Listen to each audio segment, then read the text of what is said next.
In the first major terror strike in Punjab in 8 years, heavily armed militants in army uniform today sprayed bullets on a moving bus and stormed a police station.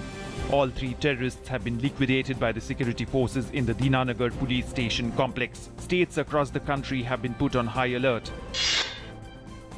On a day, Punjab's border district of Gurdaspur was hit by a terror strike. Union Home Minister Rajnath Singh said India wants to have cordial relations with Pakistan but will give a befitting reply if national pride is challenged. Rajnath Singh said he was unable to understand why cross-border terror incidents were continuing unabated despite India wanting good relations with Pakistan. Home Minister will make a statement in the Lok Sabha on the terror attack. Former Union Minister P.K. Thungan was today awarded a 4.5-year jail term by a Delhi court in connection with a case lodged in 1998 pertaining to misappropriation of 2 crore rupees released by the centre. Besides the prison term, Special CBI Judge Ajay Kumar Jain also imposed a total fine of 10,000 rupees on 68-year-old Thungan, a former Chief Minister of Arunachal Pradesh. The court awarded 3.5 years imprisonment to the 2 other convicts, Tali Ayo and C. Sangit. The Supreme Court has adjourned hearing on the plea by Mumbai bomb blasts convict Yaqub Memon for July 28th. Memon has sought a stay on his execution set for July 30th. The Supreme Court has dismissed a plea seeking cancellation of bail of Bollywood star Salman Khan in the hit-and-run case.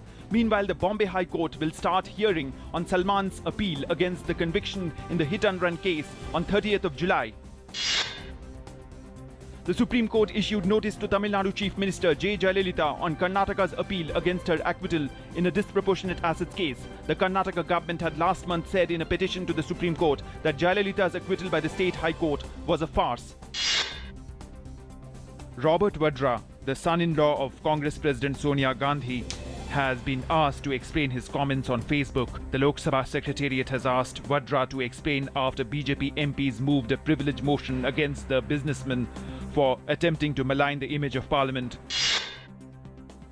The Enforcement Directorate today moved a special court seeking issuance of non-bailable warrant against former IPL chief Lalit Modi in a case of alleged money laundering registered against him.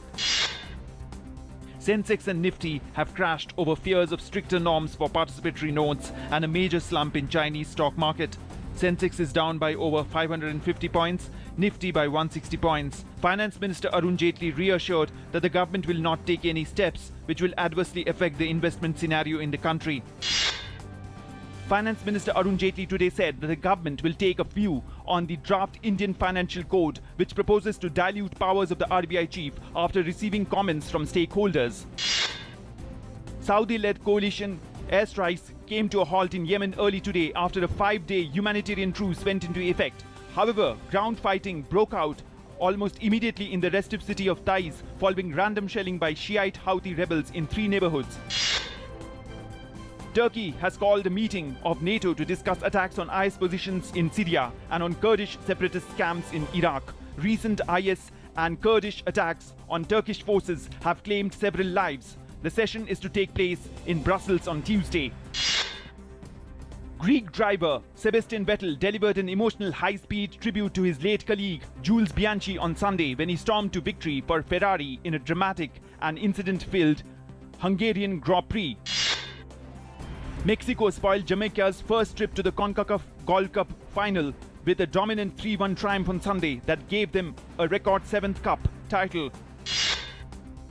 India will host South African cricket team for over 2 months beginning end of September. Proteas will play 3 T20s, 5 ODIs and 4 test matches across the country from Dharamshala to Chennai.